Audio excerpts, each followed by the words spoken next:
Ayan, good morning. Good morning na. Time check. 12:02. Ayan, dito tayo sa Dasma Cavite. Nag-home service tayo dito sa Neo Gear. Ayan, plastic. Ayan yung nyo.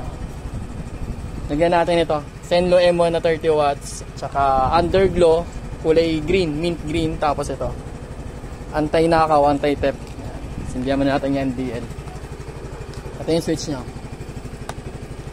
Ayan yung buga nya. Ayan yung low, white, then high, dilaw. Tapos passing light nya. Ito. Ito ng button dito sa gilid. Pagka nakalock ka, yan, button, passing light. Yan, malaking tulong yan. Hindi ka na magbubusina, passing light na lang. Pag naka-high, low naman. Then kapag naka-off yung MDL mo, yan, sabay. Tapos, ito, underglow. Ayan, underglow na natin. Request natin ito ni sir. Ito, pangalawa lang ito sa ginawang ko ng gantong kulay. Para maiba daw. Oh, yeah. Pantay na yung natin sir ha. Pantay na yung underglow natin sa baba mo ha. Pinantay ko pa kasi kanina, dito side lang yung lumabas eh. Ngayon, tingnan mo sa camera ko sir. Parang meron siyang sa dalawang gilid. Shadow. Ayan, ayan. Dito dalawa, gitna, tapos apat dito sa likod. Ayan, ginawa ko dyan. Tapos ito yung switch niya. Color green din. Ayan, favorite daw ni sir, pang green. Tapos ito, lagyan natin, anti-nakaw. Ayan.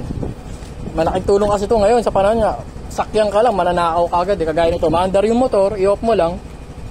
Ayan, mag-alarm mo siya. Patay na agad natin kasi anong oras na. Ayan, mag-alarm siya, tapos hindi na may start yan. Off natin.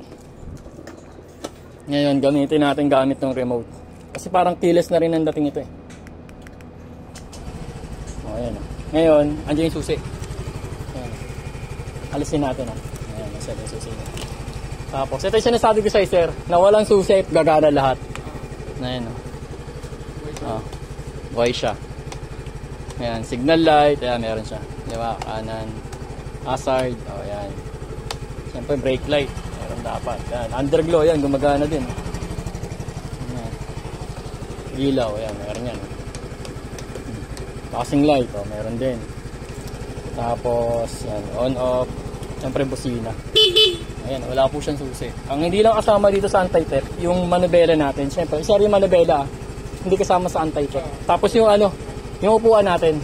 Yun. Kailangan mo din magsusi. Oo.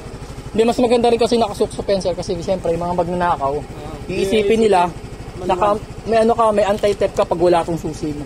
Hindi sinasabi ko sa mga client ko. Kaya mas maganda, kahit gamit mo tong remote, isuksok mo rin to. Para hindi nila alam. Oo, para hindi nila alam. At least kung kunin yung motor mo, nasa yung remote. Kasi kung wala to, isipin nila may anti-tep ka. Ba't mo maandar yung motor mo?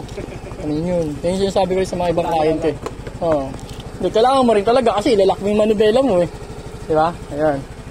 Stop natin. Tapos meron din siyang silent mode.